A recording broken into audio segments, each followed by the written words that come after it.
Yesterday, I had more messages, I think, than any other day in the history of Growth Day Morning Show, all about focus. Like more screenshots, more reposts, Oh, more wow.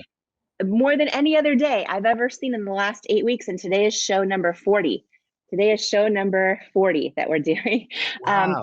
but I realized, wow, and a lot of them were around one thing that you shared yesterday about scheduling life into life, which Mm, I think is huge. And I know today we're going to talk a lot about relationships, but also something you said so profound just hit people. I even had, people in my that I are in my day to day bring it up in their day. They're like, I never schedule life into life. I'm like, oh, yeah, wow.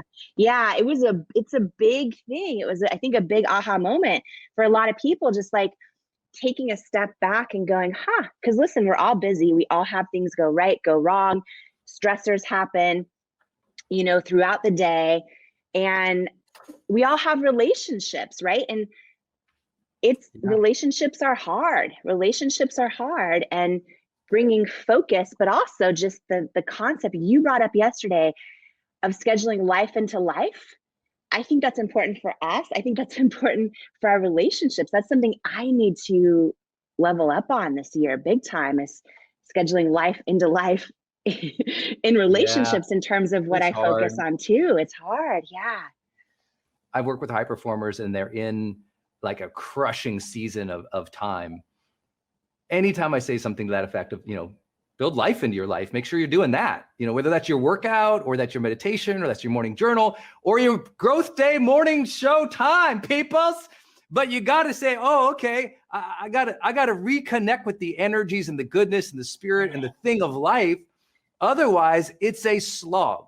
And a lot of Right. people have a slog. They're just grinding through and there's no enjoyment and they blame the thing, the project or the team or the company or the kids, or they blame something else. And it's like, oh, it's our job to have reverence for life. It is our job. It is incumbent upon us to build in, whether that's your passions or your hobbies or your just those simple moments of wellness or grace or joy each day. That's why I never say, I hope you have joy. I say, bring the joy. Yeah. And I never say, I hope you have a good life. I'm like, schedule a life, Yeah. schedule life into your day. And so, for me, that's like Denise and I took a walk this morning. And she was dropping bombs this morning. I was like, I was asking her about what she would share on this Yeah. topic today of focusing on relationship. And I had something I wanted to share with her and see if it was Was like, she like, let me give you a long list, Brendan? she probably was thinking of the long list and then parsing out very delicately and thoughtfully, Ah. not to hurt my feelings, I'm sure. Ah. No, she's just smarter than me, as everyone knows. So she's like, whenever I hear those gears She grinding, picked like, my book cover. When we were down she to the did. last few, I'm like, you and me kind of had the same thoughts. And when Denise said to go with the glossy, because heart open, like there's something about the light coming from it. I'm like, okay, done. Yeah, she is. Okay, sorry, go ahead, continue. No, Sorry. she's so good at that. She's so good. She's good at so many things. I'm just not. And she just, I mean, like our house now, you were here, you see it now. She just is so well designed now. It's just like so. We had neighbors over there today and they're like, wow, it's so different than all the other homes around of what she's done inside. She just has that. She has so many things that she's so good at that I'm just not. And Isn't that great? Yeah. that's why I always ask her perspective, like when we teach something, especially on relationships, because she's better at relationships than I am anyway. So her thing was, if you're going to focus on something in a relationship to make it successful, the thing to focus on, since this is focus week, is focus on partnership. Focus on the partnership. Always be thinking about the partnership. And her way of describing that was to make sure that whatever is important to your partner or to the other, that you are making that also important in how you go about things. So the example she gave, which is so right on. She's like, as an example, she's playing this morning, she puts on music in the house, right? And she puts on a playlist that she knows I like. And those are things like, I don't even, sometimes you notice, I'm like, honey, I love this place. She's like, I know, she ordered, we're getting sushi. And that's definitely my dish more than hers. And so it's like simple things like that. You think of what would your partner like and focus on that and deliver that for them. And a good question in marriage or partnership or your spouse, your intimate other, is how much focus do you give to what is it that they love? What is it that you can do to amplify that, or to serve that, or to give that, or allow grace for that, or time for that? I thought that was great. I thought it was really good. Yeah. And do you also do that for her intentionally? Like, is that something that's a practice that you have where you think of like, oh, let me put this playlist on for Denise, or do you do it in other ways? Yes, but in completely inadequate ways. So like, I know how important like a clean home is to Denise. Like it's like up Mm, there, right?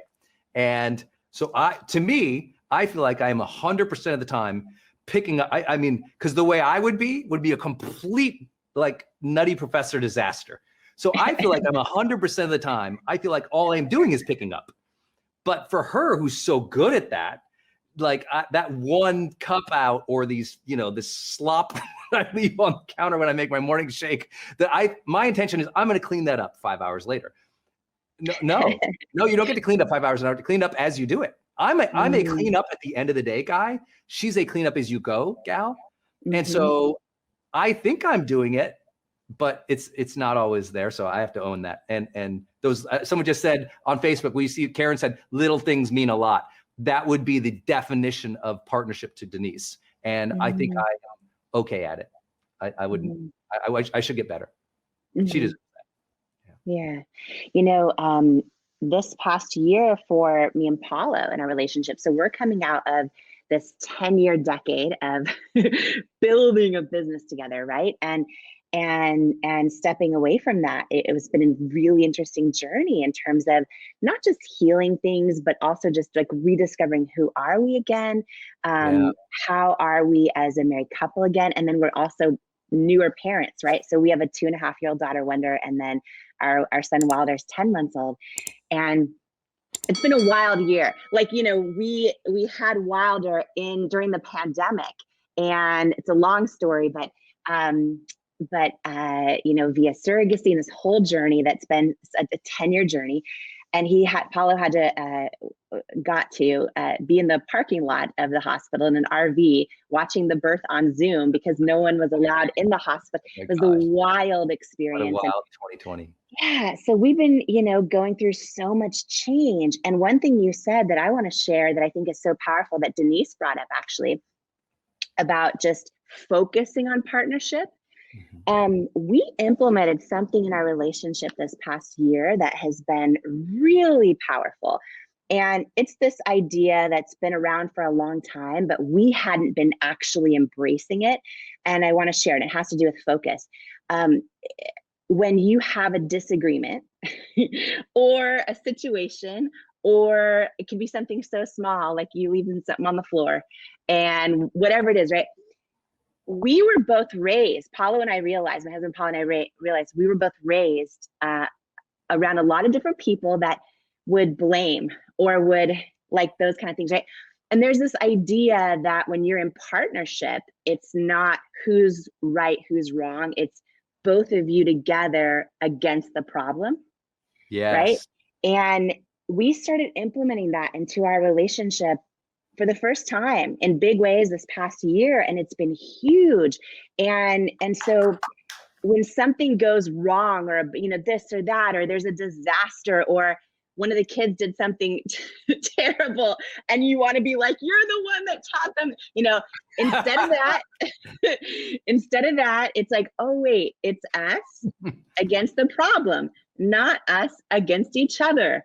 So good. And we're both intentionally breaking patterns we were raised around right now, that sometimes come up instinctively, where you want to just say, oh no, it wasn't me, it's your fault, right? So, and what I realized is we've been doing this a lot, and it's good. It's so powerful, taking that focus in a relationship about when something goes wrong, because we all realize the first instincts we have, right? Which is, oh, they did that again, or this or that, or that's not my fault, or all those things that just aren't healthy, frankly. Yeah. And so it's like, oh wait, in partnership, right? What Denise shared is like, when you focus on partnership, I think a big part of that focus, when you have it, us against the problem, even when sometimes it's your partner's fault, Like, I have to be so intentional about my focus, even if I think like, oh,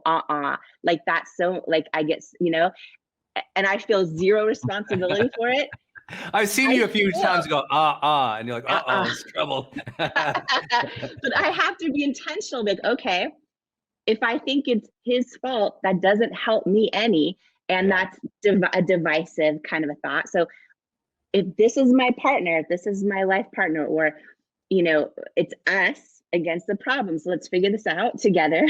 And I found that this focus in terms of relationships can be applied everywhere, right? In terms friendships, also in work. There's been times, Brendan, in this book launch where, I mean, there's been a million moving parts, as you know, from the event to this to all the stuff. And it's wild because I'm implementing this also into those types of relationships, right? So I won't get into who or why or how, but one night someone was flipping out over something going wrong with the event a few days before the event. And she was like, I mean, whoa, the call. And I'm like, okay, we're not opponents. Like, we're working together. It's us against I had to use those words. It's us against the problem. So let's figure it out. Cause she was worried I was going to blame her. And so she was getting super defensive. And I'm like, oh, no, it's us against the problem, right? The idea of partnership. So anyway, sharing that concept has been around forever. It's something newer that has been really impactful in my so relationship. good. So yeah, So sharing that in key, case so anyone needs to key. hear that That's today. one of those personal development things you just go, wow, that's so common sense, but not always common practice.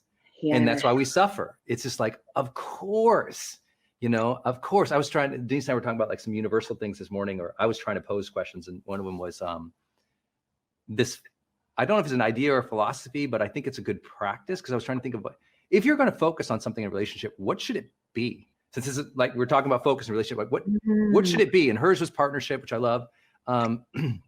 Mine is, I don't know how, I actually don't have the words for it, but to me, it is a reminder that when there is a problem or there is something you don't like about the other person, it's easy to take that small thing and explode it up, right? That making a molehill into a mountain concept. And what happens is a lot of marriages end up being very bitter because they nitpick on each other, and the nitpicking becomes the focus. And I don't know if this is a philosophy, but what would be magic to me is, what if you can remind yourself when you want to nitpick somebody, when you want to just like tear down that thing, or you want to focus or day after day, you remember what they did and it was wrong and it's upsetting and it just like sits with you. What if there's a way that you could step back and just remember like that big picture of like, oh, I chose this person. This person chose me. If you got married or you have faith like I do, I feel like Denise was chosen for me and I was chosen for her. I feel like our souls were supposed to come together. And I think that was God guided in the way that we met. And so I believe like, oh, wait, okay, I might not like this little thing, but God gave me this person and we committed to God for this person. And I feel like if you can always step back and go, remember what a blessing it is that you chose them, they chose you. And that's a gift. That's something to be grateful for. That's a miracle in some ways, I feel like. And so it's like a miracle that out of 7.5 billion souls, you came together, you bonded, there was that moment. And what if when you're really upset or hooked on something, you could just step back and remind like, oh, wait, this person's a blessing. And now you're honoring the person as a blessing and as a gift. It's not to say you don't notice the things. It's not to say that those things you don't bring up or have a difficult discussion about or address or try to improve.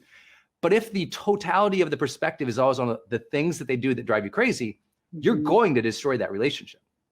If it is, I love, honor, respect, protect, care for, appreciate this person. I might not like this, but that's like one line item in an awesome thing in which you chose. It's like that perspective would be my thing is, what are you going to focus on? Focus on perspective, focus on the blessing of who they are. And if you don't like something, bring it up. If something they're doing is toxic, discuss it, work through it. If you can't, and it becomes the relationship, then that's one thing. But I think for most people, they just obsess about the small things and they forget the blessing of the people and the moments and life. That's why I'm always saying reverence of life, reverence of life. Well, reverence for your partner. You Mhm. know, there's plenty of Mhm. times I'm sure Denise hates me, but she's just so nice to me. And there's plenty of times that she does something, I'm like, oh my God. But I'm like, wait, I'm so lucky. Like this morning we're walking and I just started with saying, I just want to say, I love you, honey. I appreciate the life that we have together and that you've Mm. built, and that the home that you've given us, and the cat and all these other things, you know, just all these things. And so I just think you have to start with the place of gratitude and perspective that you chose them, they chose you, God chose it, soul, universe. Start from that magical place. And maybe I asked Denise, is this too airy fairy Pollyanna-ish? And I don't know what the outcome is on that one, but I just feel like that's a nice reminder. Your partner is a gift. Mm. I think that's so good. I think so many of us need to remember that focus, right? Every day. I think not only will it obviously make our partner feel more appreciated, but also it's how to, what's the word you use for it? Literally how to generate joy as well, right? Because what we focus on is what gets bigger. And, you know, one thing you just said too, I think we can apply to friendships as well. I think just even the serendipity of two people coming together, like in this lifetime, Yes. just showing up for each other as friends. You know, Yeah. there's probably people in our community that maybe they don't have a partner, but maybe with their friends or somebody in their family, they've been like, oh, that's so annoying, or that person did, you know, all the things, right? But it is easy to focus on those things, but it's like, oh, taking a step back and um, just celebrating that they're there. I also think perspective can be applied. You know, this whole week has been about focus and about you know, all levels of focus, including, like you said, scheduling life into life, which I think is big. And it's funny, something you just said reminded me of this morning. I walked outside of the hotel room, was like, couldn't believe it. My entire coffee, the whole lid came off, explodes everywhere. It's all over me, all over the carpet, everywhere, my coffee. And I'm thinking about, literally, no joke, scheduling life into life, right? Bringing the joy. Listen, there's terrible situations and there's no need to make light of terrible situations. But most of our lack of joy comes from the small things throughout the day that we focus on the negative parts of, right? Yes. And That's it. so I have my coffee explode and I'm like, no joke, I swear, in the moment, I'm like, how blessed am I to have a cup with a lid? Like a cup with a lid. There's, you know what I mean? And I literally this morning pushed a button in my room and made a Keurig coffee. How many people, like, you know what I mean? I start That's focusing cool. on that and I'm able to just go get another coffee. Like it's like all perspective, but it's also, I use summoning joy. That's it. That's what you say, summoning joy. But even just perspective in a coffee exploding or perspective in our partner and in our Yeah. relationships, I think it's life-changing when we start to be aware of and intentional about it, right? In the Yeah. little things or in the big things, like big important relationships in our life, you know? So key. So Yeah. key in every moment. I think there's a magic to, you know, a lot of what we teach in flow or high performance, like skill sets, like athletes and other people, is to be able to step back and observe your mental chatter. Mm. And often we'll say to be able to know that you're not your mind, you're the one observing your mind. You're not your thoughts, you are the soul observing the thoughts like a ticker tape. And the thoughts are always going to go like a ticker tape, right? You don't have to believe them as true and you don't have to grab onto them, hold on to them. You can just like observe it and observe that mental chatter. And I always say, observe which direction that ticker tape mental chatter is going. Is it going in a negative, obsessive, frustrated direction that's only going to like churn more emotional turmoil? Or is it going in a way that is honoring the other or honoring the blessings of life or honoring, you know, the bigger picture so that we don't get stuck into this moment? I remember reading, you know, what was it?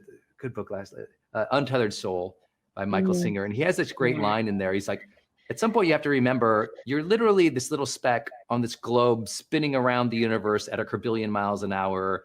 Is it really so consequential what she said to you that upset you yesterday? And I just loved, is it really so important that someone didn't say something perfect to you or upset about that, something. It's just perspective. It's just like, for me, I always come back to mortality motivation. Like, I am driven by and understand that life is short. So someone upset me 4 days ago, it's just not my focus.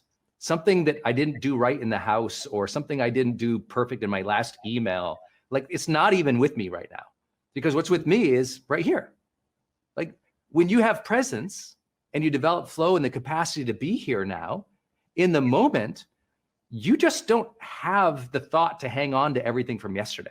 It doesn't mean that you're not fixing things, improving things, moving the needle forward. It just means you can sit with the now and not expect it to be perfect. And I think that's really key in relationships, to just focus on being with the other person and letting them go. Like, even Denise and I this morning, I said something and later she thought, oh, did you mean this? And I was like, no, that's not what I said. And she's like, oh, okay, I was just checking, right? Because what it reminded to me is, oh, we think we're saying one thing, but others always hear something else. They hear from their own lenses, right? Yeah. And so you always have to go, let me just be with that. Because that doesn't mean she heard it right or wrong, or that sometimes plays out, I think, for people, but I think it's the meaning people grab onto things is completely different.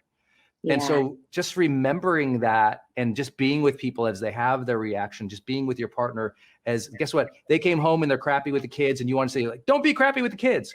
But you could also just be with them and say, I see it's a hard day. Instead of judging them, don't be crappy with the kid. Be like, I see it's a hard day. And just sit with them. I think that's grace in relationships. I think that's something to focus on. Focus on the reality that other people have another reality.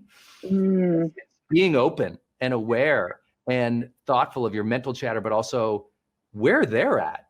And I think that can all help in relationships too. You know, it's also just so freeing, you know, and you talk about like the idea of our thoughts and a ticker tape and this and that, and versus just being present with somebody in that moment.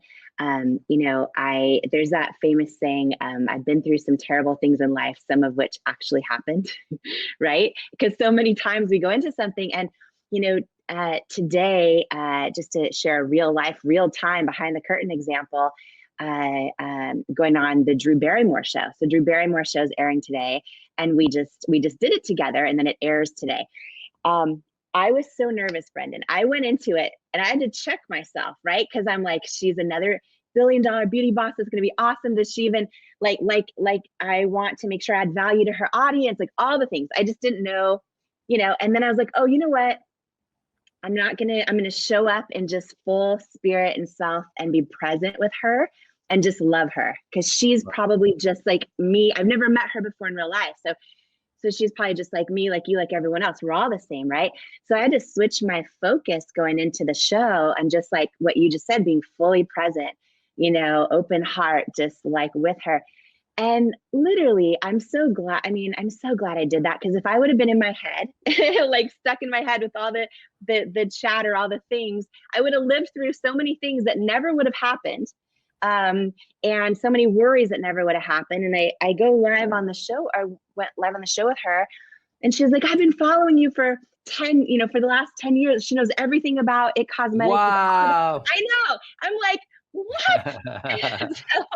and like, it was just the coolest experience. We were just vibing at like the highest level. I was saying stuff and she's like, I have goosebumps all over my body. We were like, it was just the best experience. And it was like just full presence, right? Just full presence. I think that's really powerful. And in terms of focus, because it's freeing. Because you're that's always a good point. There was I think it was Rumi or someone like that said, notice whether your mind is towards worry or wonder, which is cool because like your baby's name.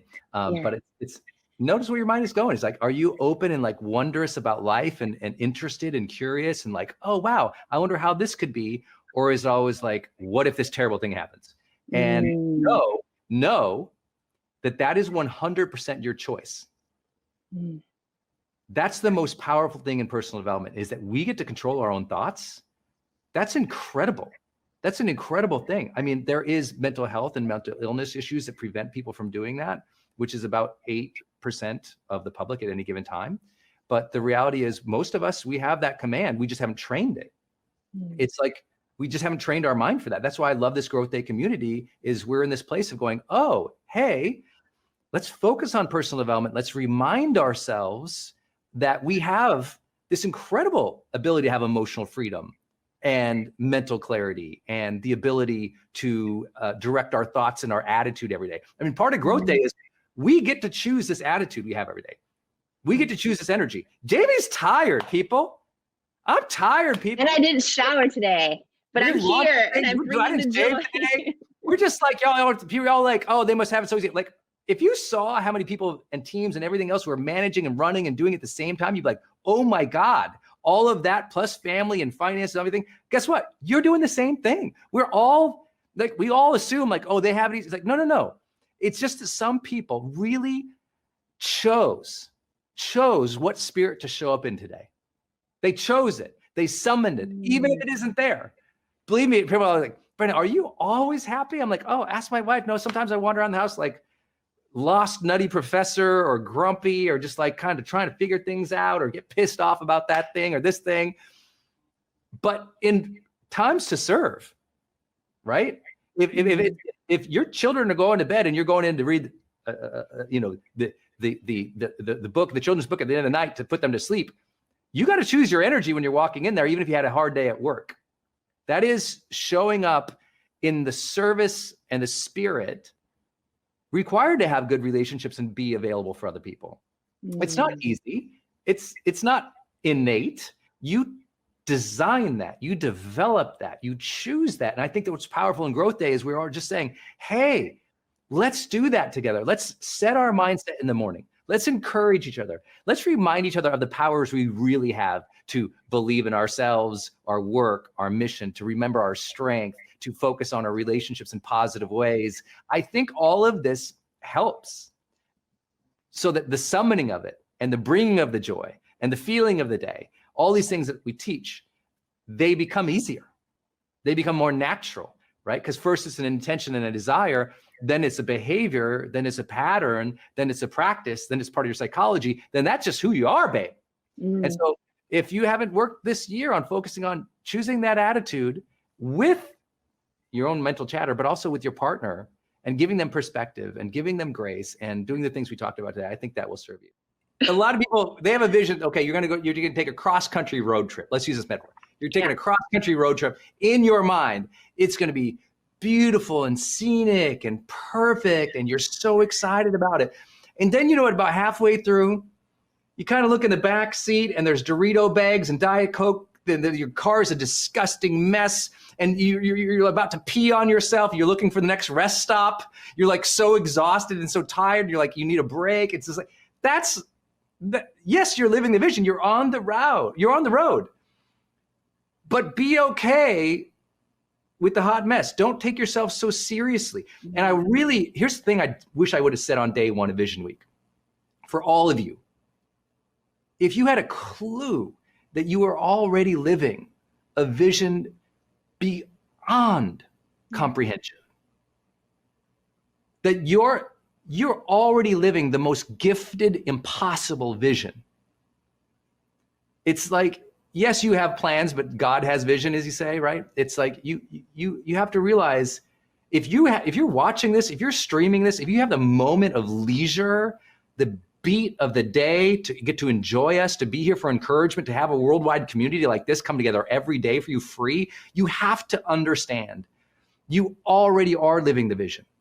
Now the ultimate question is, are you enjoying it? Now the ultimate question, are you giving into that? Are you contributing? Are you earning the vision of your life that you've already been granted? Like my story, Jamie, is, I had a car accident when I was 19, which most of the audience knows. And that accident made me have reverence for life, deeply care about life. And the main theme that came away from that for me personally was when I asked and I thought about my life, I was bleeding out on the top of the hood of this car.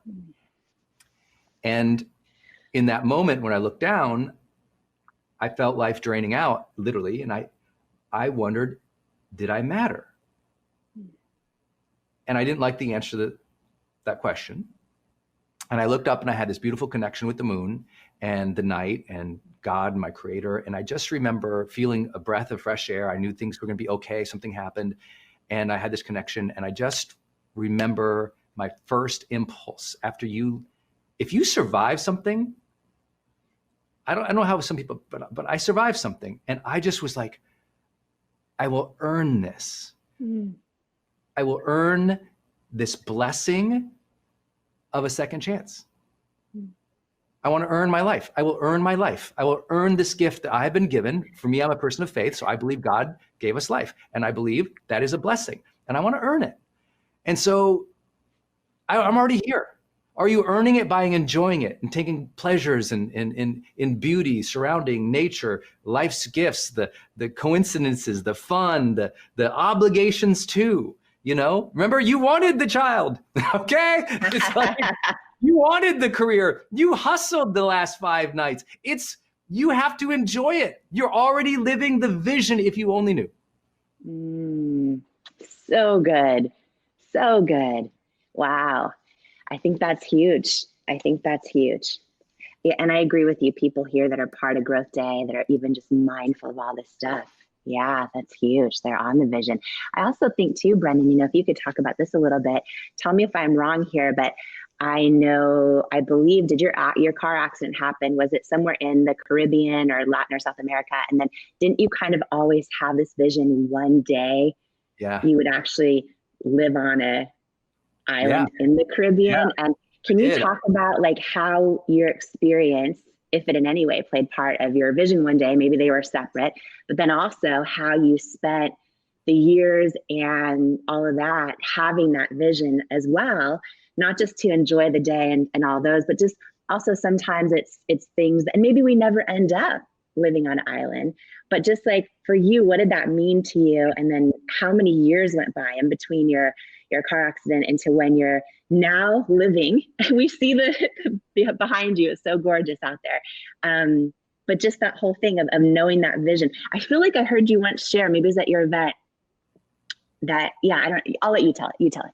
Yeah. That you always kind of thought you'd live on an island one day. Yeah, the accident happened in the Dominican Republic. I'm a kid from Montana, so this is a super long story, but I'm a kid from Montana, and I'd been depressed and suicidal after a breakup with the girl I loved, my high school sweetheart. And I basically got the opportunity, a job ad, to go down and work in the Dominican Republic. They needed students, basically people to work for free. So I took a student job, went down there, and worked with an entrepreneur from Montana, and got in an accident. And but through that accident, that time down there, I fell in love with the Caribbean.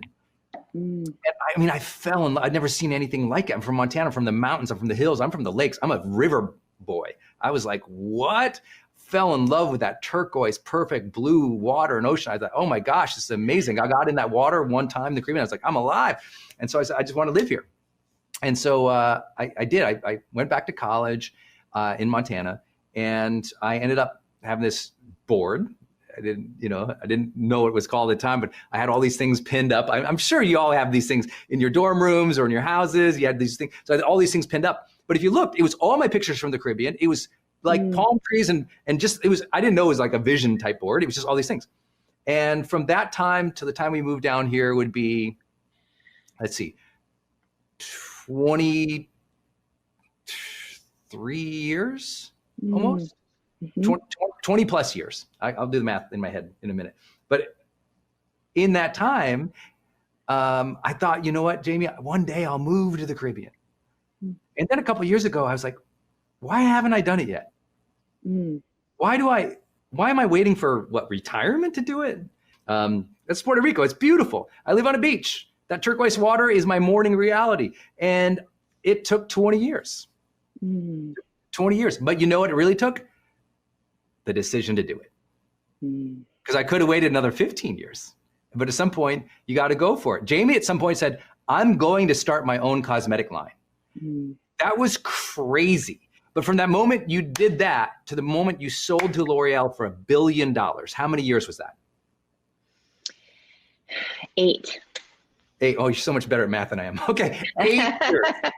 So, but it would, if she didn't ship that first product, Yeah. if she hadn't gone and pitched it, if she didn't try to sell it, 8 years later, she sells the company for $1.2 billion. $1 billion? I was getting wrong. And once you go past $1 billion, it's all just monopoly money in my mind. I don't know. But you got to understand, those 8 years, she also put in an unbelievable, ridiculous amount of work. Yeah. And difficult days. And I think it's just so important for y'all to understand, sometimes your work and your difficult days, that is living the vision. Don't forget that. Yeah, it's like there's big picture, long-term vision, right? Because that big kind of mission is what helped me get through all the years of rejection. But then also just, every day you are living the vision. You know what I mean? And I love that you started out today with like a real behind the scenes moment. Which, by the way, let me just keep it real here. I didn't know if you'd ever go there on this morning show, because I met you by doing a keynote speech on your stage with thousands and thousands of people in the audience. I have now had the blessing of hearing from thousands of people that you've inspired, right? There's people that see you on stage. Of course, you're real on stage and all that. I didn't know, though, because it's the first time I think this has ever happened where we're like in our homes and we're going live, and there's no frameworks and scripts, although you certainly share them, which is such a gift. But we're just like, I didn't know how real you're going to be. So when you kicked off this morning, sharing the real. She sees me dancing in front of 2,000. How more real and vulnerable can you be? I do. I'm a horrible dancer, and I'm dancing in front of 2,000 people, not once, not twice, like 8 times a day. Anyway. So here's my theory. Nobody is a horrible dancer if they fully commit. Can I get an amen on that? Amen. Right? Amen. I'm a doubt. Listen, anyone out there, whether you're on a dance floor, you're at a Brendan Burchard event, or anywhere else, if the person fully commits, gotta commit. It's the best dancer in the room. Dancer. It doesn't matter if they're off the beat. It doesn't matter what's going on or how much space they're claiming. If they commit, it's the best. It's the best. And you commit. So listen, you cannot call yourself a bad dancer. You commit, and you commit on stage fully in front of thousands of people, and you bring the joy, and you cannot fake authenticity. So everyone who is if you all have not seen the gift of Jamie Kern Lima speaking on stage, I mean, obviously she's amazing in this Growth Day morning show, but it is a different thing to see a woman own the stage in front of 2,000 people in such a way that they are crying and they open their heart and they're laughing. And more importantly, they commit to their vision, because they hear Jamie go, I mean, she committed. She committed to a vision, and she was okay suffering through we our vision for our life, we think, is an end game. It's an outcome. It's a day of perfection. Everything goes good. But the question is, are you living into the vision and enjoying it as it's happening? As it's happening is the magical trick, because lots of people get to the end goal and they're not happy. Yeah. Because it's not about the end goal. The vision is the journey. The journey is the vision. And so if you can feel it and enjoy it, everyone always asks, are you proud of something in your career, Brendan? And the number one thing I'm proud of, and I can say with true commitment and just knowing the industry, I've done it happier than anyone I know. Any of my legends, I'm happier. Any of the people I've had, I just know I'm happier throughout the journey. After, this is my 20th year.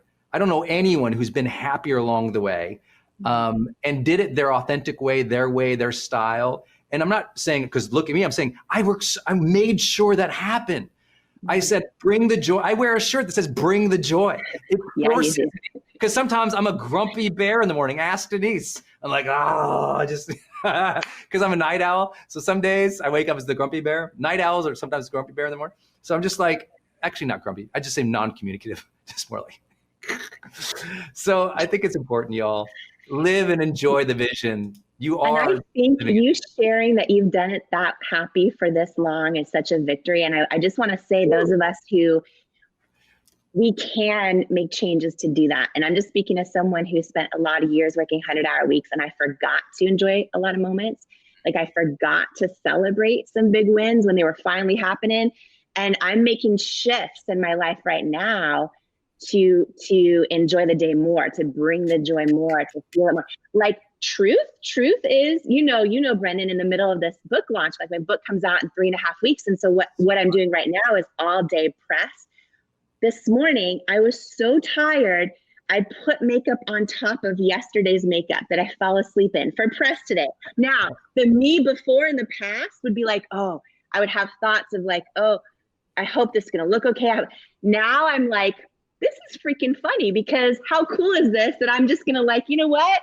I'm going to enjoy it. I'm going to think that it's actually part of the journey, that I'm like blessed enough to have press happening where, you know what, I'm tired, but I'm going to show up anyway, I fell asleep in my makeup, but put makeup on top of makeup so that I have all day prep, like, but I'm going to enjoy it and not, and it's the journey, right?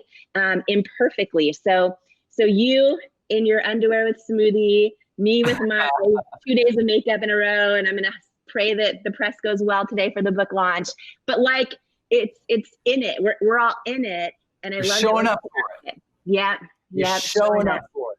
Showing up. Shout out to Larry King, my mentor and friend who died this Saturday. I've got this clip of him and I talking, and he just goes, those who succeed, they just show up for it more, and we're showing up for the vision. Jamie and I have this vision. We're going to encourage people. It doesn't mean every day we show up with a complete plan and a framework and our messaging figured out. Sometimes it's like we're just, she's getting the final makeup thing applied, and I'm like getting the shirt on. Like it's you have to understand. Just be in the vision, live the vision each day, even if it's not the whole day, even if it's not perfect. Her and I are both gonna have to do administrative crap and emails, just like you're all gonna have to do today. But we start the day with intention to be in the vision of personal growth. This is what Growth Day is about. Growth Day. We literally started, I actually own growth.com, the website, but we started the brand and said, no, we're gonna call it Growth Day. We're going to call it Growth Day. We want to remind you every day is a day to start anew, choose a new attitude, take the next action, learn more, say sorry, show up with joy, reset, forgive, start something. Every day is a good day to grow. Growthday.com. That was so huge for me. I want people to know every day is that chance. Every day you can earn it. Every day you can earn this life. Every day you can earn that vision. Every day you can be part of it, enjoy it, and feel it. Even if you have down days, bad days, suck days, difficulties. Jamie and I are working our tails off. I'll share one last idea. Jamie's launching a book in 4 weeks. It's called Believe It. I hope you will pre-order. I know tons of you guys already have, so thank you. Make sure you order Believe It on Amazon. It's for pre-order. I sleep with it now. It's always next to me. You got to show it all the time. Yeah. So go make sure you pre-order on Amazon. But listen to this. Jamie, I want to tell you this. This is such a huge compliment to you, and I hope you can receive it. The month that your book comes out, another 15,000 books will be released. Like major trend books, if you will, from major publishers and mid-tier publishers, 15,000 some books. We're not even talking about the self-published or just the post on Amazon or people put it in PDF on their websites. No, straight up major publishers, mid-tiers. We're talking about 15,000 books that month. The reason Jamie's going to be on the New York Times bestseller list is because she hungers for that vision and will do what is required for it, even though it's hard. And I want to say this, a lot of people woke up today with the same vision you have for life. You got to ask yourself, are you earning it? Because they're going to say, I'm going to hustle today. I'm going to earn it today. Someone will outwork you. Someone will outperform you. Someone will desire. Someone will get to work. Someone will go for it because that vision to them means something. They're committing it, living it on the daily, even when it's hard, more than you. That's why Growth Day, on the daily, that vision commitment. So you want that extraordinary outcome. I promise out of those 15,000 people being published next month, very few of them, I don't know, 10 will be on the New York Times bestseller list that week out of 15,000. Jamie's going to be there because she committed that vision a year and a half ago and has slayed every day, even though it hurts. So I'm telling you all, commitment to that vision. Jamie, I'm so proud of you for how hard you've worked, because you don't need to. You don't need to, but you want this book to change lives, and it will, guys. So make sure you pre-order it. Believe it. Jamie's book on Amazon. I'm so proud of you, Jamie. You're crushing. This week, Jamie, has been how to increase focus and discipline and drive, especially when it's hard. What's something that you have found as you've been launching Believe It that helped you with the focus, because it's so much work? It's so much work.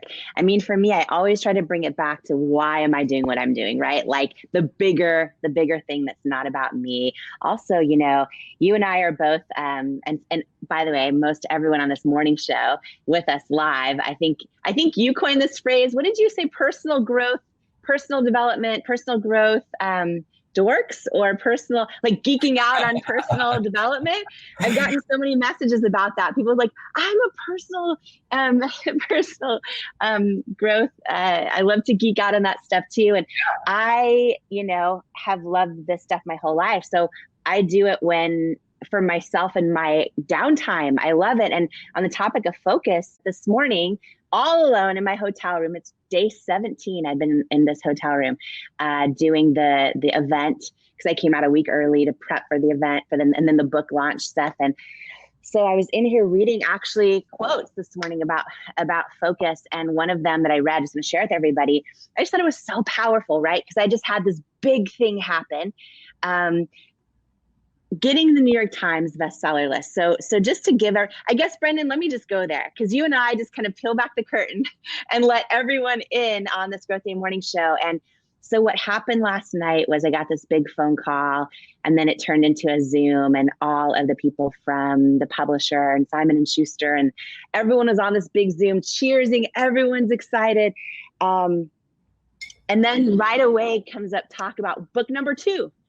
And right, I know. And then I won't even say who called me. Okay, how do I not get in trouble? Okay, a couple of people then called me after, and they're like, and then the next book, and I'm just like, whoa. And I just want to bring this up for a reason, because I always talk about our own growth and our own growth journey.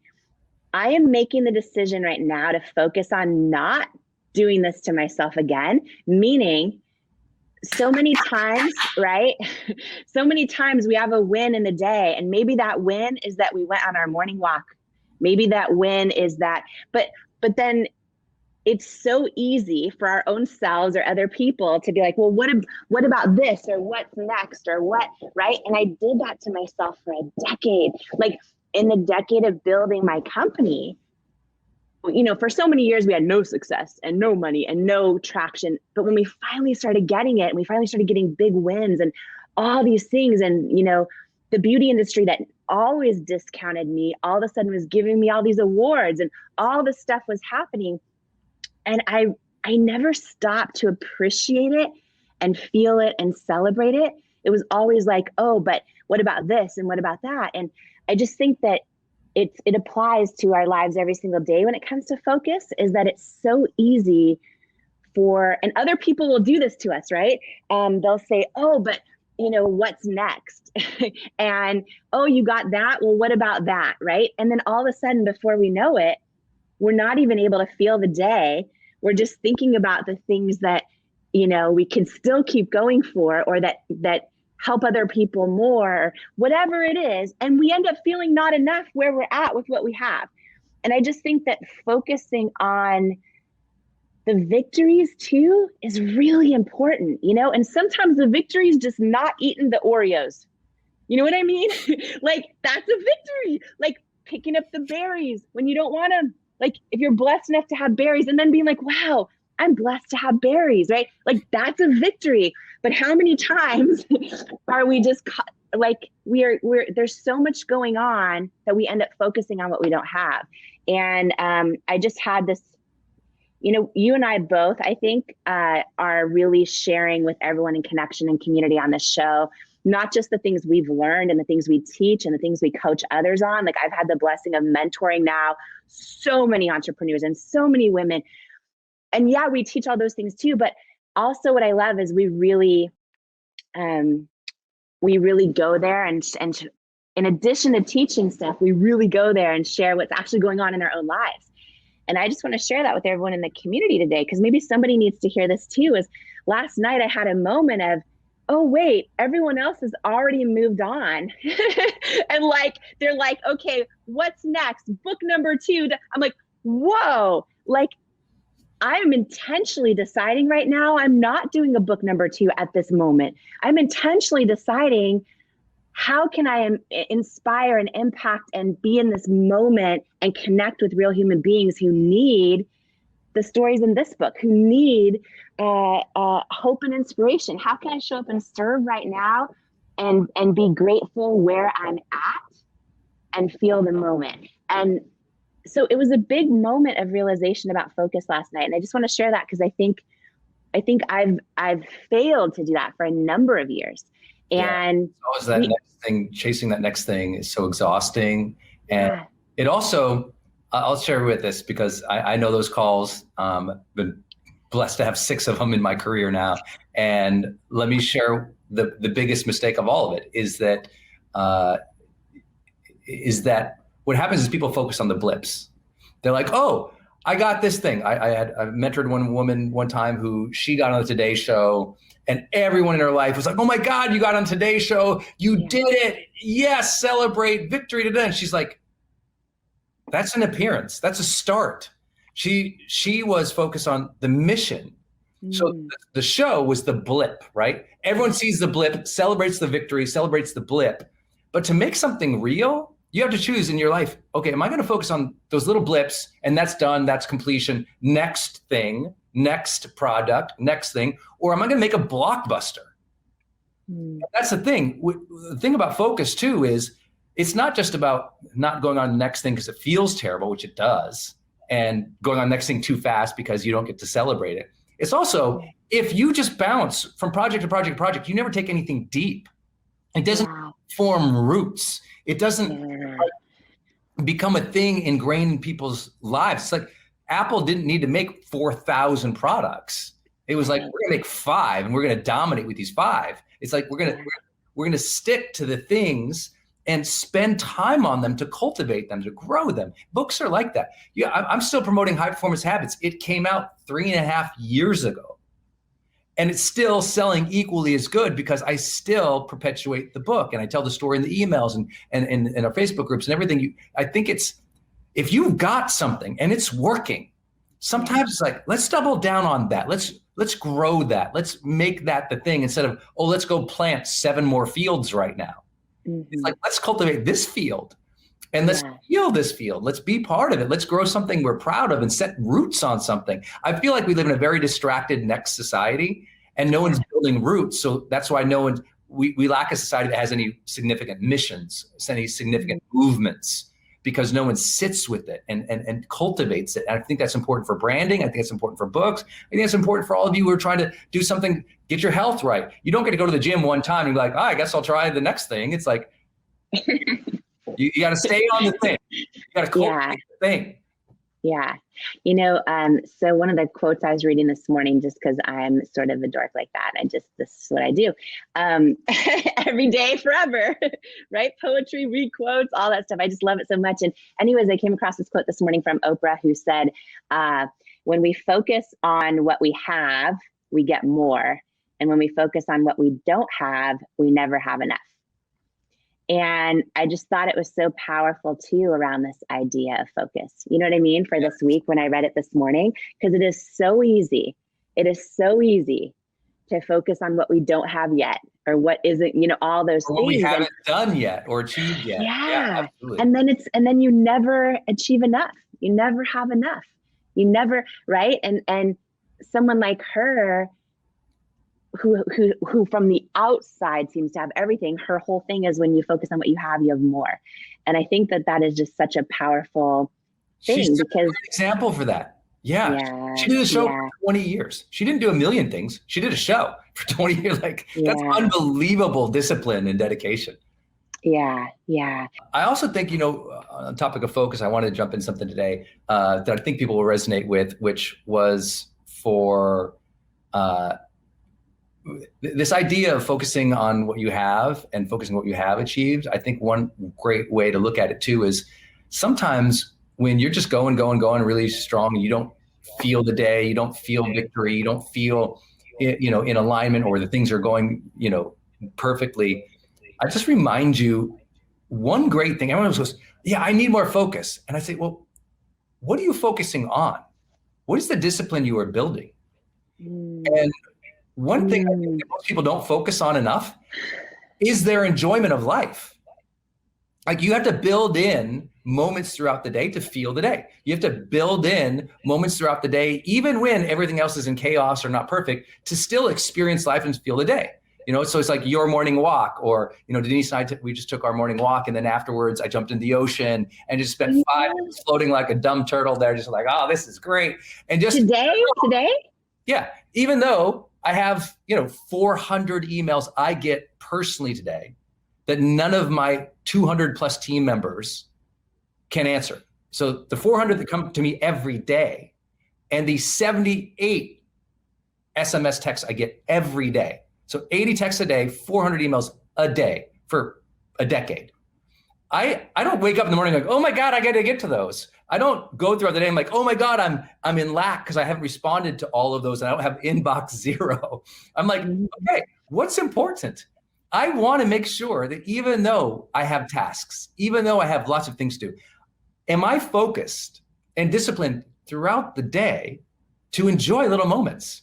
Sometimes that's like, hey, go pet the cat. Sometimes that's take your walk. Sometimes that's your gym time. That is your lifetime. Sometimes it's your reading with your book and your green tea. Sometimes it's, calling your mama. Sometimes, whatever it is, if you don't build those in, the email, the text, the social media, the distractions from everybody else throwing their mission and their thing at you eats you alive.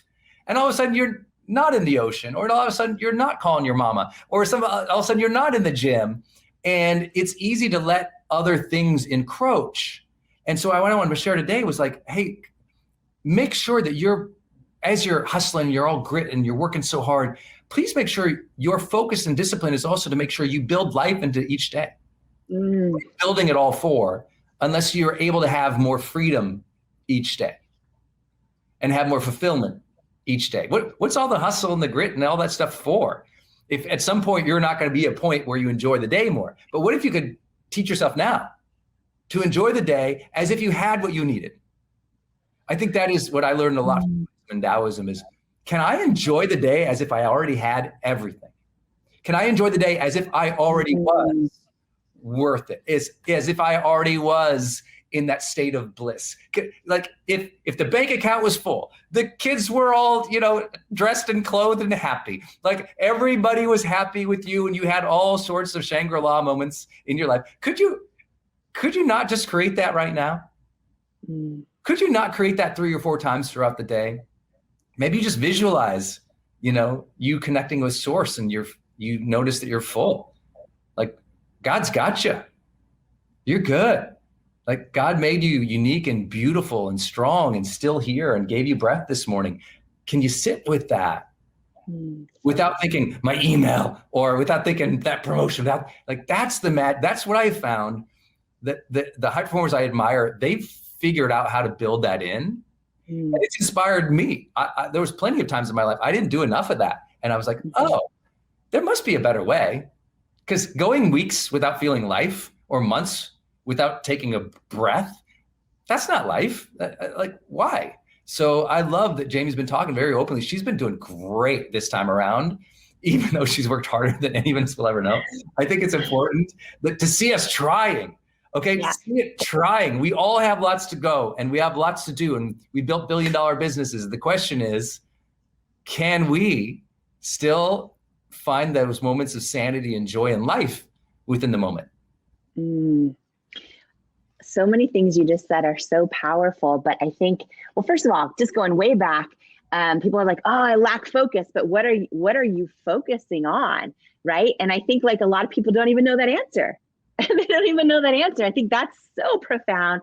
Just that. And then also something you just said that's so powerful is like the idea of scheduling in, feeling the day and feeling alive and enjoying the day. I think that is big. No one thinks to schedule those things in. They only think to schedule in all the things that take them away from from feeling the day, right? And then their whole thing is packed. And one more thing, the idea of, can you live as if everything is, okay? I think that's huge, because if we don't figure out how to do that now, there's those famous words that you accomplish a big thing, you finally get that, but it never changes anything because you take you with you, right? Yeah. Right? You take you with you no matter what ends up happening, no matter how full your bank account gets, no matter what book you write or what job you get or what victory your kids have or whatever it is, you still take you with you, right? Those famous words. And so getting you right, so important, right? From where we're at right now, I think that's so huge. I think that's really huge. So huge. And I'll give it a last metaphor and example for people. I've been coaching a lot of CEOs over the last decade of my life. And I worked with one CEO I remember went in, who I learned this, I kind of learned that in corporate America, you know what people fear in corporate America? An empty calendar.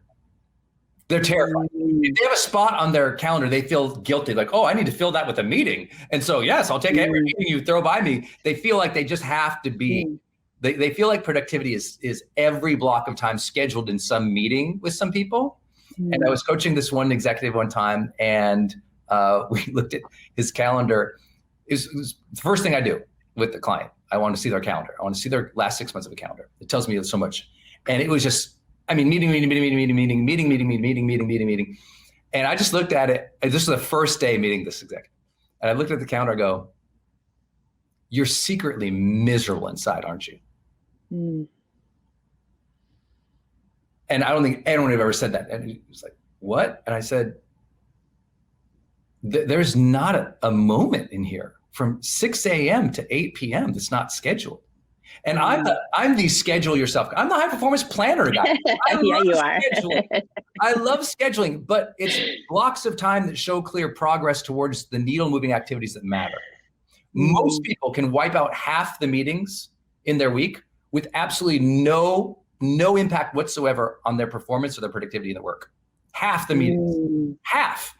And so this guy, we had to cut out 90%.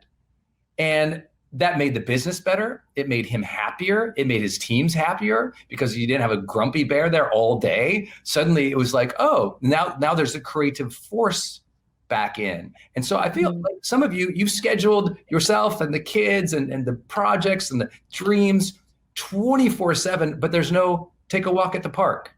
There's no read a book. There's no meditate. There's no gym. There's no like life outside of those things. And there will never be life outside of those things until you build them in. Like everyone says, what should I focus on? I'm like, have you ever focused on creating lots of blocks of free time? I mean, where's the block of free time that you've been focused on building? I just feel like if we're going to focus on anything, let's focus on building a great life, or to the extent that we can. Because yes, we got to make the money and we got to launch the projects and we got to do the work. But could we focus on building a greater lifestyle? No matter what your income is, no matter how young the kids are, no matter how much the business is growing or how many team, could you still just give a few minutes or even hour a week thinking of how to build more goodness into your life? I think that's worth the focus. And I've learned people don't focus on that. They're focused on everything else, but building life into life.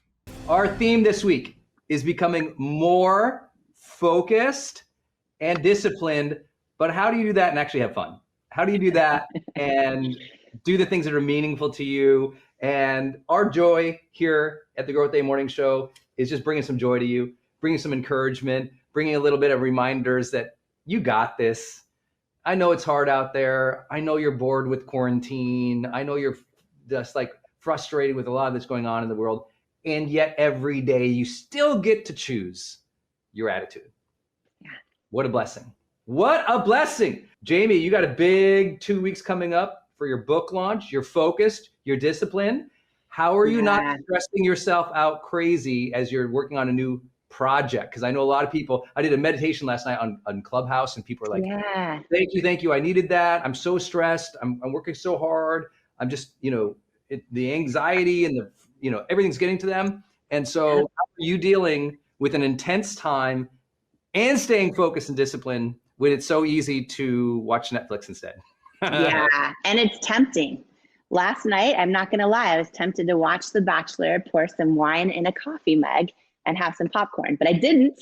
Be honest. Have you had wine in the growth day mug yet? I have not, but it's on my goal to-do list is to pour some wine in my growth day mug. And yeah, and because the book launched, because we're 12 days away, I now have 2 coffees for growth day, because the book, coffee, and growth, because it's early morning. So how I'm staying, one of the things I'm doing, today was another 4 a.m. morning walk, just to stay on, because it's a wild day. I have 6. Anyone else can't do 4 a.m.s? I can't do it. No, but you're a night owl, right? You're more like, you create at night. Right. I create in the morning. Yeah. Yeah. It's interesting, right? Everyone's a little different. You guys type below. Are you more, a morning, like, do you create in the morning, or do you get your best ideas? Yeah. Like early when I wrote bird or night owl. Everyone type early bird or night owl. So back to Jamie. Focus, discipline. Brendan, be focused, dude. This is a funny story. So right before Brendan and I go live, we're both laughing about all kinds of stuff. Yeah. And then I'm like, wait. And then you're like, wait, what's the theme this week? And then we're like, oh yeah, focus. We were totally not focused this morning. And I almost spit my coffee out, because I'm like, yeah, that's the theme. That's definitely the theme. But listen, all week we're going to be talking about frameworks and actionable items and things you can apply to your real life, but we're also going to be having a lot of fun. And so my husband, Paulo, just got his first haircut in the entire past year during quarantine, right? So he's been trying to shave himself. If I do it, and I would do it, but there'll be big holes. And so he's been doing it. And he did it outside. So we had a friend over that did it outside in the driveway. And now it's great. And so when I saw Brendan this morning, I was looking at his hair. I'm like, did you just get a haircut too? Did you just get a haircut? And you told me, I had no idea. You do your own, because you have complicated. You have the fade, you have the thing on a little bit of height on top. And it's so bad, guys. I did it. I do it myself. So I have just the thing with the guard on it that I got on Amazon for literally $18. And I just go all around. I don't even use a mirror. I just go all the way around. And then I just grab a finger's worth of hair and scissors on the top. That's it. It definitely looks better on Instagram than in real life. It's pretty uneven. There it is. It's pretty uneven up there. But for straight on shots, just fine. It looks good. There's no holes anywhere that I've seen. There's no, when you shave accidentally too close on the side, see, people are laughing, right? They're saying, OMG, oh, exactly. I'm surprised more people don't cut their own hair. You can literally watch a YouTube tutorial, and here's my thing. Every answer you need is on Google and YouTube. You just have to take the time to look it up and watch. So that's what I do. And so I learned how to do it on YouTube.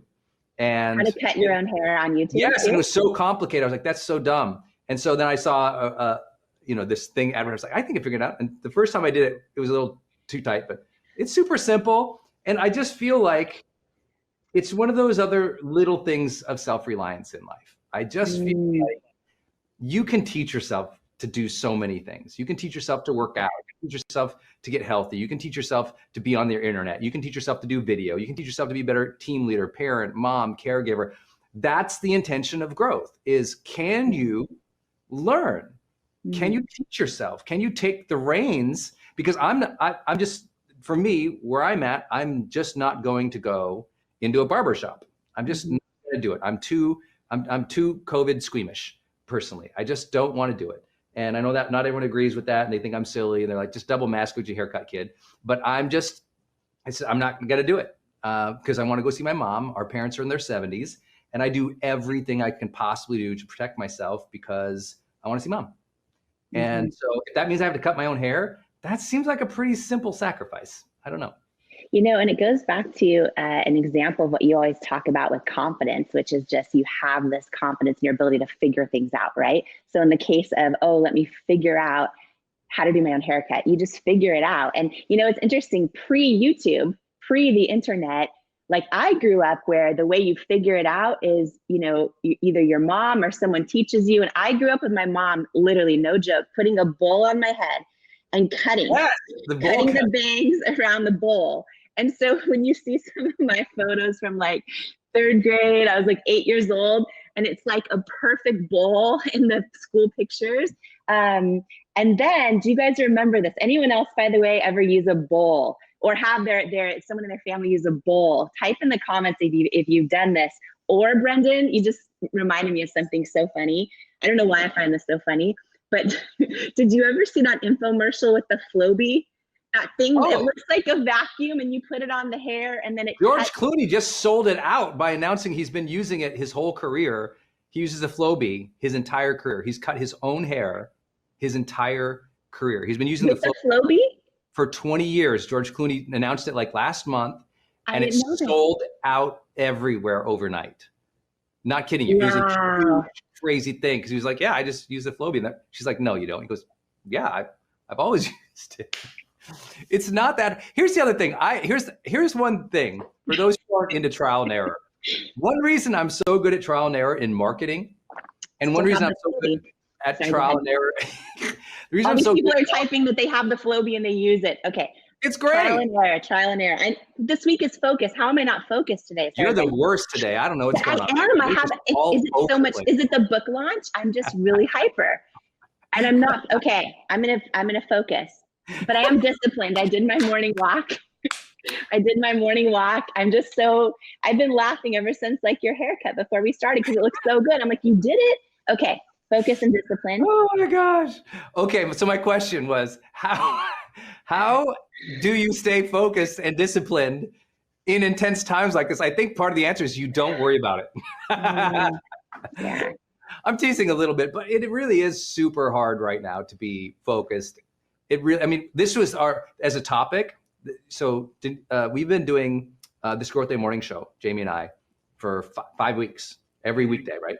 And we've had a lot of, like, week 1 was like vision week. And then we had like some other thing. And then we were figuring it out. And there was confidence week. This week is focus and discipline more than any other topic title. This one has gotten higher engagement because people know that in general, they suck at this. Mm-hmm. And they don't realize that the challenge with focus and discipline is always an emotional regulation challenge. Mm.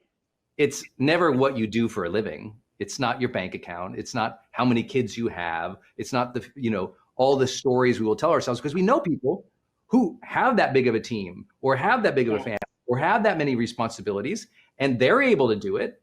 And it comes back to, in the science, I'm not making an argument here against people. I'm saying in the science that it comes back to an emotional regulation, the ability to have self-control in the midst of distractions and competing interests, because you know what you want. Mm. You're clear. Like when clarity is down, discipline goes out the door. Mm. When clarity is down, of course you're not focused because your mind is trying to absorb and take in everything so you can find the thing. And so it's actually okay if you're unfocused on discipline, but just know the first step is going to be seeking clarity and reminding yourself with visuals and notes and cue cards and pop-ups on your phone what is important. I have to, you guys, everyone teases me about this now, David, because I say it all the time. I have to stand in front of that board over there every day for 5 minutes to remind me of what's important. Otherwise, I will absolutely run outside and chase cars. I mean, I would I would be the dumbest, happiest dog running all over the place. I am just not built. I'm not. Everyone thinks, Brendan, you're so focused. I'm like, I'm not built that way. I've had to train myself that way. Yeah. That's the difference. Yeah.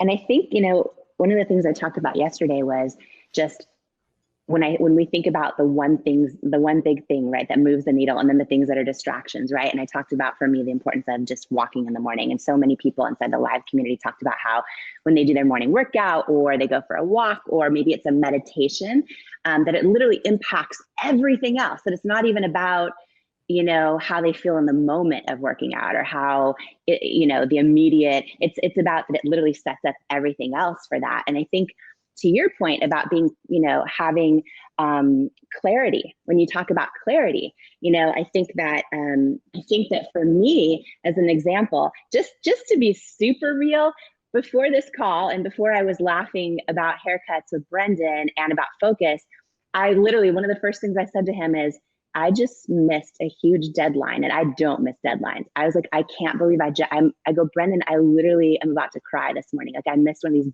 of the biggest deadlines for a big company that's going to support my book launch. They needed an email, and it's a whole thing. And I was like, I can't believe I did that. And normally I'm so organized, right?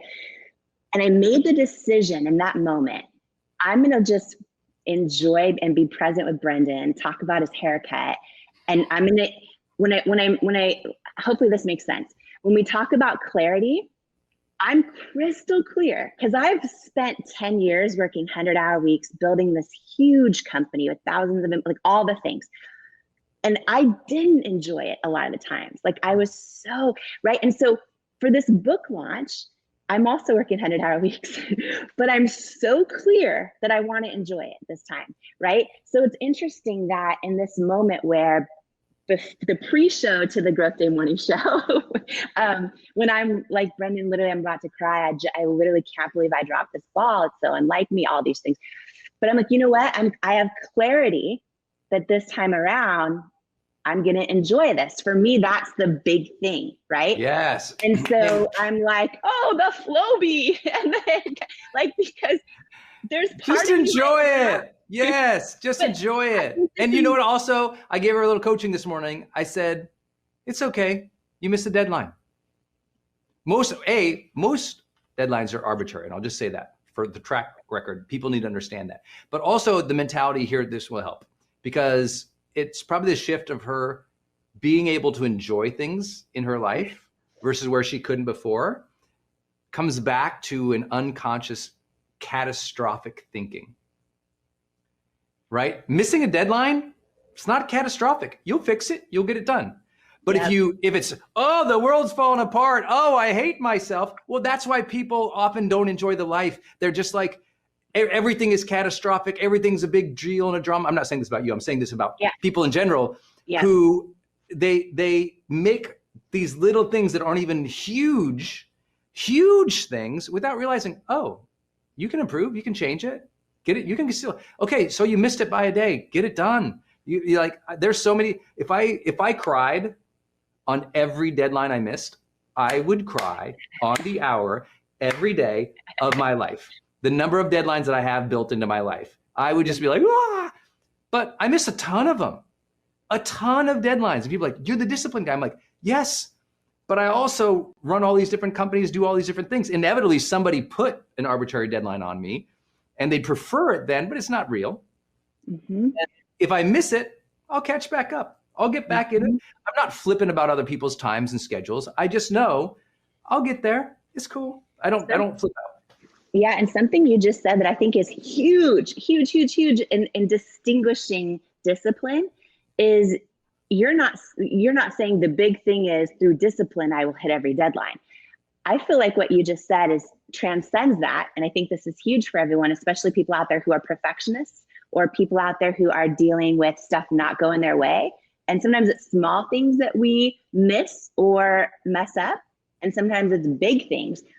But what you just said, what I heard is not, oh, because I'm mastering discipline, I'm going to hit every deadline. It's, oh, because I'm mastering discipline, I'm going to know how to keep focus with clarity and handle everything and be resilient when I don't hit deadlines, right? Yes. It's the discipline and the clarity that transcends all that. And that's huge because then we're not at the mercy of all these things that we're not doing perfectly, or balls we're dropping, or mistakes that happen, or things that aren't going well in our life. And sometimes they're out of our control, right? With setbacks so it's like the discipline isn't in just that, the discipline is how do we handle it all with clarity? That's huge. Yes. Yeah. It's like, think of this. When I think about like focus and discipline and that part of how much those two things hang on resilience, because you're going to focus, you're going to break discipline. And if you pretend that's not going to happen, and every time you break focus or you break discipline, you hate yourself because you missed your morning routine, or you hate yourself because you missed this deadline, that self-hate gathers. And the more that guilt or that self-dislike for missing things, the more that gathers and you allow it to, the less resilience you're going to have over a period of time, because you're chipping away at your own confidence because you're so hard on yourself. And the more you're hard on yourself, the more you chip away at the confidence. So the only two things that you can do going in is, one, just make sure you have clear priorities and perspective. Yeah. I love those two words together, priorities and perspective, because you need perspective to have priorities. And when you have priorities, you need perspective when you miss them or have to reshuffle them. Like most of my week, I would say 20% of my week is reshuffling things. People are like, what? I'm like, oh yeah, 20% of my week is reshuffling things. Yeah. The good news is we learned in High Performance Habits, the research, 60% of my week is on the needle moving things. Like the things that move the business forward, build reach and build revenue. Like these are like the things. Everything else is secondary for me as a CEO, because that's my job for the team, the company, you guys as an audience, for me to focus on just these few specific needle movers. And that's what my encouragement would be today, is for everybody to write down what are the real needle movers that make you happy or give you progress, that you feel like, oh, by doing these things, I move forward the most. And if you can just give 60% of your time to those each week, we know, at least from the research, that that's your odds of reaching long-term success and being happy about it. That's right there. And then it's just about, I love what Jamie said, she's being present when she's in here, having the perspective to know, okay, I'm here now. I can't deal with those other things right now. The perspective is, I'm going to be present with this. There's big things, there's this thing, and just not blowing things out of proportion. I think that's one reason people lack focus and discipline. They beat themselves up so many times, they actually hurt their confidence, which hurts their discipline. I don't know if that makes sense. Yeah, and this is so good. I think, right now we are we're approaching the middle of February, which is wild, right? Crazy. There are so many people that are part of the Growth Day community and that are just hopping into this Growth Day morning show going, who are these two people? What's going on? And hi, guys. It's Brendan and Jamie. We're live Monday through Friday, 7:30 Pacific, every single weekday, where we all come together to boost joy and inspiration and share and community. And, but, I think, Brendan, that, a lot of people, I think this is really big, what we're talking about, in the sense of a lot of people have gotten to mid-February and they started the year off strong, right? Thinking, okay, a lot of people start, or maybe they started the month off strong, right? And they think, here's my big goals, my, all the things. And then when they start missing them, they don't give themselves grace, exactly what you're talking about. And then they think, oh, okay, I'm starting over next month, or I'm starting over next week, or I'm starting the diet next Monday, or all the things. But when we start focusing on the thing we missed, the thing that we didn't have our focus on, the thing that the ball we draw, all those things, and it may even be New Year's goals and New Year's resolutions and all of those things, I feel like we're letting the circumstances of those determine like a way bigger space in our daily life and in our own mindset than it needs to be if we're able to then transcend them. And I just want to go back to it one more time, because I even think for people new to your community, they might see you as someone with a high performance planner, and every little thing is, you talk about schedule and timing and laying it all out and having it planned, right? So I think it might be easy for somebody to think, oh, that's the key to success. And I think this is huge, because I think a lot of people probably share this in the comments and share this with me, this idea that, oh, I've let missing those things or dropping the balls of my New Year's resolution or falling off the wagon in something or this or that. kind of take over or take a bigger space in my own mindset of I've failed, or Yes. I, am not doing this enough or well enough or that enough, or, oh, I've lost focus, so screw it, and I'll figure that goal out later. But no, it's how do you handle it when that happens is the discipline. Just to go back Yes. to that one more time, and you sharing this is huge, because I know you as a friend in real life. So I know all these things, and I think they're so funny when you might miss a deadline or something, like, because I think, oh, good, he's human. All those things. I think it's funny because I know you as a friend, but I just want to make sure everyone makes this connection, because I think it's our humanness inside all of us where we beat ourselves up a little bit if we miss a deadline or drop a ball or make a mistake, or if someone else does something to us that just sucks, right? And it's not even in our control, or we haven't kept a promise to ourselves that for this year, we're going to do this for our New Year's resolution or X, Y, or Z. You're not saying that day to day, as the inventor of the most genius million sold high performance planner, you're not saying that day to day it all is perfect and that's success. You're saying how you handle it when you miss all the deadlines, how you handle it is everything. Can you just share that one more time? Because this is huge for a lot of people who are starting to just doubt themselves or feel bad that they, you know what I mean, that we're in the middle of Feb and things aren't going as they planned. Yeah, let's work backwards through this conversation. So if you are lacking focus and discipline, we can work backwards from that and go, oh, there's some emotional regulation issues here that are preventing me from being more focused or disciplined. Working backwards from that, it usually comes down to clarity and confidence. Clarity is, oh, I know what I want. I have my priorities. I get what that is. And confidence is, oh, when I mess up, I can keep perspective and still stay present and keep working forward versus stopping. It's when you recognize, oh my gosh, I wasn't focused this morning, so F the whole day. I'm gonna go sit down with 7 buckets of ice cream and 7 seasons of Netflix. Like that's not going to make you feel better about yourself. It's gonna give you short-term comfort, but then the next day, you don't trust yourself to show up when you mess up. You don't trust yourself to show up when you get unfocused or you didn't fulfill the thing or meet the deadline. And so I think it's really important to go, oh, okay, focus and discipline then ultimately comes from clarity and confidence. Am I clear about what I want and why it matters? Do I remind myself of that?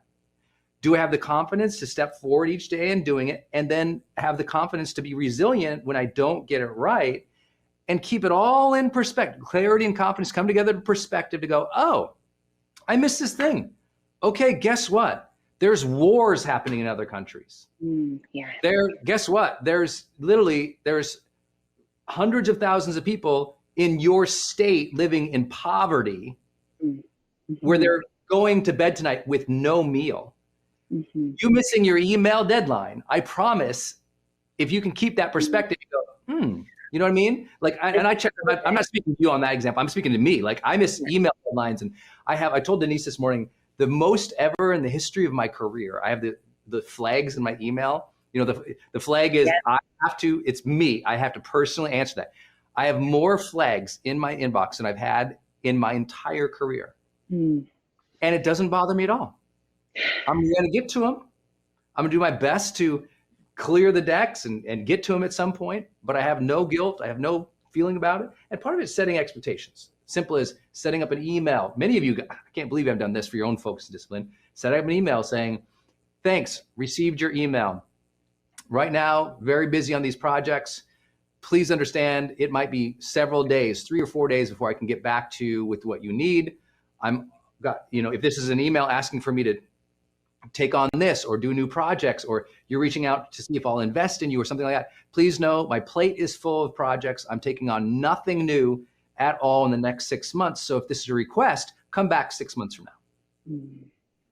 That helps me prevent people from piling on things onto me. Then now I have to additionally juggle. One of the ultimate secrets to focus and discipline, as we talk about it, is saying no.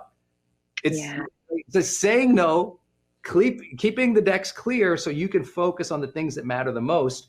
And that's hard, especially for Jamie and I. We're like, so everyone who's watching, if you're a high performer or you're the person, which you probably are, because growth day members tend to be the more successful of their peer set. So what happens is, because you're good, everybody comes to you. Yeah. That's the challenge with being good at what you do, or a good role model. Everyone comes to you with everything. You have to make sure you turn those away and you focus on your needle movers, and those receive the priority every day, every week. If those needle movers receive the priority, you'll get the progress. You'll feel good about yourself. And now momentum adds, you get more focus and discipline over a period of time as you actually prioritize what matters. The more you prioritize what matters, the more your brain gets the hit of progress. Yeah. Pats yourself on the back and goes, good job. Ladies and gentlemen, rock this house and welcome to the stage, Jamie Kern Lima! Baby Kern Lima! Every single one of us has had someone tell us we're not enough. Every single one of us has had someone say words to us that hurt.